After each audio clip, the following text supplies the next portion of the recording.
When Gandhi was asked once to comment on European civilization, his quip was, "It would be a very good idea." When asked today about our views on the European Union, I think we can be excused to reply in a similar fashion. What a splendid idea it would be if we could only pull it off.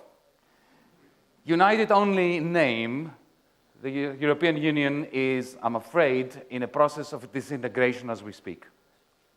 With the commitment and determination of a termite colony which is eating into the foundations, very soon there will be nothing left but an empty shell to remind us of the lofty ideal that used to be the European Union. In Agatha Christie novels, when the reader comes across, in the prologue, a group of characters, upper-class characters usually, that are congregating some chateau, the reader knows what to expect: a series of murders. Similarly today, when we hear that our European politicians are gathering today, or together, we know what to expect: a comedy of errors, which will be wrapped up in triumphant rhetoric, but which very soon will prove to be nothing more than dangerous, harmful waffle. To err is human. But to mess up spectacularly, we need an elite made up of prime ministers, presidents, ministers, apparatchiks, opinion makers, who are determined not to face up to a systemic crisis systematically.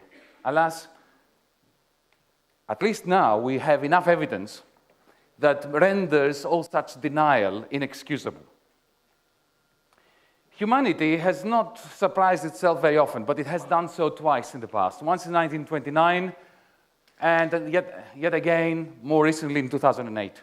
1929 ought to have taught us a very simple binary twin lesson.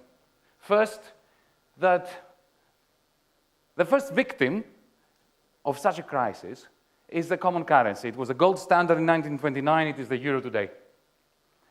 The second victim is, of course, truth and civility. Once such a terrible crisis hits the world, a Hobbesian war of all against all is unleashed on an unsuspecting humanity. And the first victim is our capacity to recognize the systemic crisis we are in as a systemic crisis. And therefore, it renders us incapable of accepting our responsibility for at least a portion of that crisis. Thrillers begin with some cunning detective who is unmasking one shady character after the other. But good thrillers, I submit to you, do not end with the unveiling of the perpetrator. They go one step further. They reach the momentous moment when the cunning detective inadvertently unmasks himself. Bewildered, he's staring at his own image in the mirror. This crisis is having a similar effect on all of us. Our masks are falling. Unscrupulous bankers, inane politicians, conniving entrepreneurs, cynical academics, uncritical citizens, who are all being unmasked. But as their masks keep falling, the dejection is becoming generalized. Meanwhile, the human costs are mounting up. And the only way of making sense of them and measuring them sensibly is by means of counting lost generations. It is time to transform Europe and to be transformed in the process. Now, the medical profession only very recently managed to save more people than it killed. Up until the 1920s or so, the disease was preferable to the cure. Similarly, with the euro crisis now, our European leaders are enacting what I call a poisonous medicine. Toxic bailouts, inane austerity, we created in order to salvage a euro system, a currency union which was never designed to sustain the catastrophe of 2008, the shock waves of that great earthquake. What we've done is we've created a scaffold which is, instead of helping the edifice from collapsing, it is putting more pressure on it. We've created this European financial stability or instability facility, and we modeled it, we created it in the image of Lehman Brothers' infamous derivatives. It was as if we took two stones and we tied them together by means of a string, hoping they will float more readily. The result, of course, is the uncontrolled disintegration that we're experiencing. Now, by now, most people are realizing this. So what we have is a new Jerusalem that is being canvassed. It comes in the form of the so-called federal option. Well-meaning Europeans and some friends from further afield recite this litany of federal concepts, ideas, suggestions. I'll just give you some. We hear of the importance of forging a fiscal or a transfer union in Europe, of having a federal treasury, of giving a new Leviathan, a new economic czar, the power to rule over all of us with an iron fist and keep us in awe. We hear about a centralized disposal of national assets, particularly of the Greek kind. The loss of national sovereignty as a price we have to pay for this fiscal union. And of course, the dreaded treaty changes that have to go through 27 parliaments or electorates. I submit to you that this is both unworkable and undesirable. Why is it unworkable? Because, and this is a message to federalists, the worst enemy of federalism at the moment is itself. And the reason why I'm saying is this because if we move in the federalist direction, the crisis is certain to outpace us. It will run faster than we do. And when the treaty changes take longer than the collapse of the euro, all we will be left with is the smoldering mess in which there will be nothing left to federate. But there is a second reason why this federal option needs to be shunned. And it is that if the United States of Europe is a good idea, it is not an idea that should be wasted and subsumed in the context of trying to solve the current crisis. Let me put it very simply. The federal option will only be possible once the crisis is over, not as an antidote to the crisis. We will only be capable and worthy of federation when, as Europeans, we can imagine a future in which Greeks and Germans will be voting in Greek and German politicians to represent us.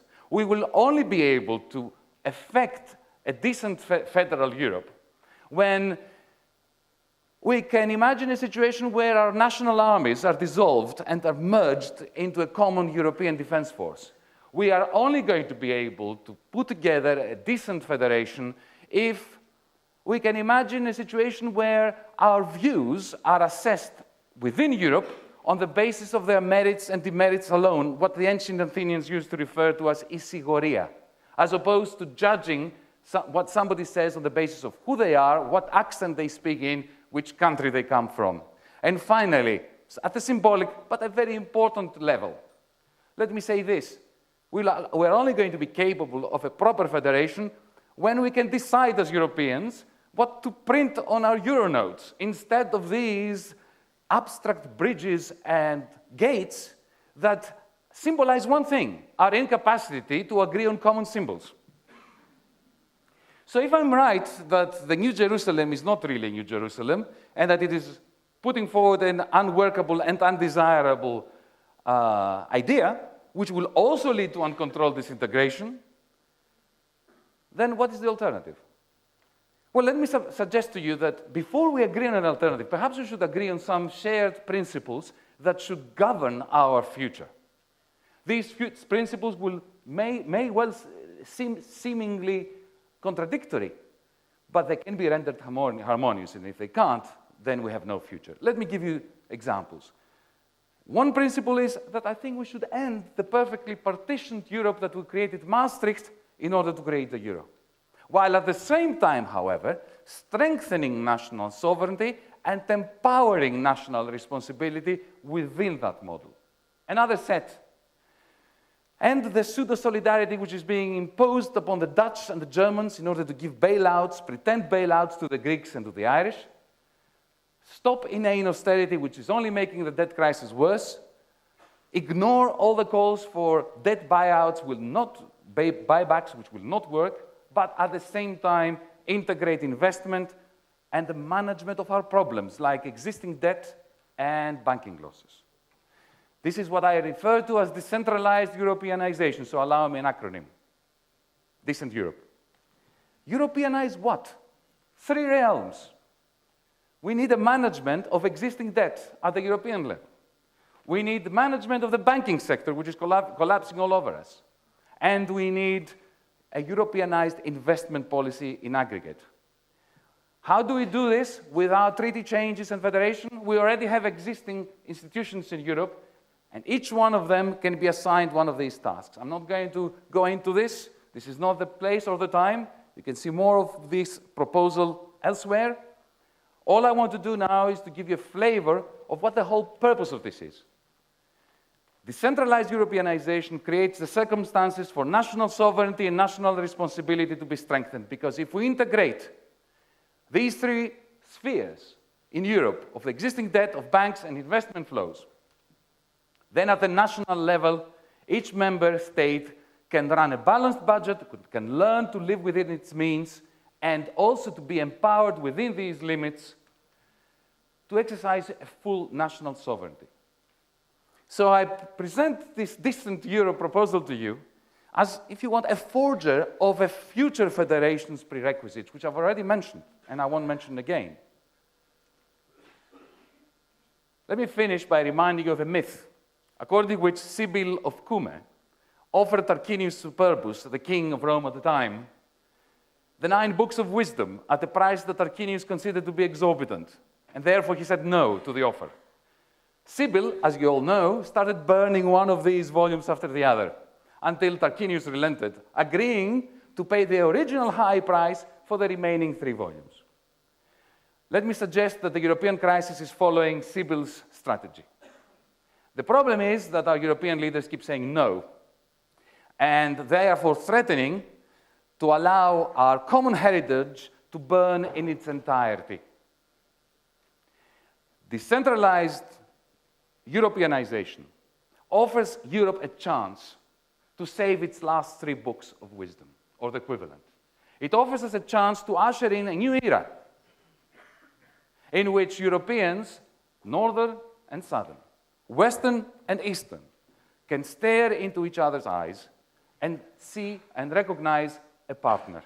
If we miss this chance, then Europe is going to be dragging the whole planet into a despicable mire for a 3rd time in a century. It is our duty and overarching obligation to prevent this. Thank you.